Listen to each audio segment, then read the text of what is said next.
प्रभु यीशु मसीह के मधुर और मीठे नाम में आज दिनांक 28 अप्रैल दिन गुरुवार को हम आप सब अपम के श्रोताओं का हार्दिक स्वागत करते हैं। आज के दिन के लिए जो पद है वो लिया गया है उत्पत्ति की पुस्तक उसका 4 अध्याय उसका 5 पद।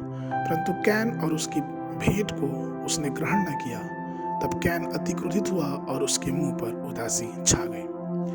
प्रभु में मेरे प्रिय लोगों, वास्तव में कई चीजें जो हमें आराधना के ऊंचाई तक पहुंचने से रोकती हैं। यह संभव है कि यहोवा जिसने कैन की भेंट को स्वीकार नहीं किया, हो सकता है कि वह उसकी स्तुति धन्यवाद की भेंट को स्वीकार न किया हो। लेकिन सबसे पहले चीज हमें जानना है कि ऐसा क्यों हुआ। प्रियो, जब हम और आप प्रभु की आराधना करने के लिए परमेश्वर के पास आते हैं तो हमारे हृदय में एक गहरा प्रेम, एक समर्पण होना चाहिए। कई बार अगर हम आज की दुनिया में देखें तो कई परिवारों में एक बुनियादी रूप से बस मसीही जीवन के दायित्व को लोग निभा रहे हैं। कई बार हम देखते हैं कि लोग कलीसिया में इसलिए आते हैं कि वे दूसरों को अपने नए नए कपड़े, अपने आभूषण दिखाना चाहते हैं। कई बार लोग इसलिए कलीसिया में आते हैं क्योंकि वो कलीसिया में एक स्थिति या फिर एक जगह की तलाश करते हैं जिनसे उनका नाम प्रसिद्ध हो, जिनसे लोग उनको जाने। कई लोग इसलिए आते हैं कि वे लोग एक दूसरों को देखें और उनसे बड़े बनने की कोशिश करें।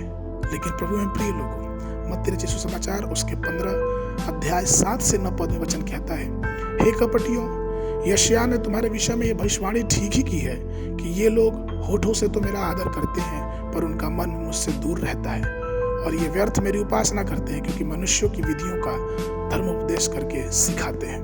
अर्थात अगर हम परमेश्वर की आराधना करते हैं तो वो सच्ची आराधना होनी चाहिए। हमारी आराधना परमेश्वर को स्वीकृत होने वाली होनी चाहिए। क्या कारण है कि हम लोगों में से कई लोग की आराधना परमेश्वर को स्वीकृत नहीं है। आराधना का सबसे बड़ा जो अवरोधक होता है वो है घमंड। और घमंड होता क्या है? यह शब्दों में परमेश्वर के निकट आने से जो हमें रोकता है।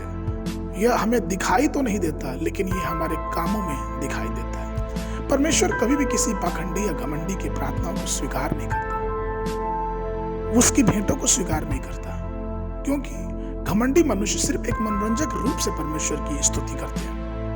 कहीं ना कहीं कैन ने अपनी भेंट में यही दायित्व निभाया। वो समझ नहीं पाया कि उसे भेंट किस प्रकार से चढ़ानी है। वो समझ नहीं पाया कि परमेश्वर को भेंट देना अर्थात अपने हृदय से अपने प्रेम को प्रकट करना होता है। लेकिन ठीक वहीं पे हम हाबिल के जीवन में देखते हैं कि किस प्रकार से उसने परमेश्वर को ऐसी भेंट चढ़ाई जो परमेश्वर को स्वीकार हो गई, जिससे परमेश्वर प्रसन्न हो गया।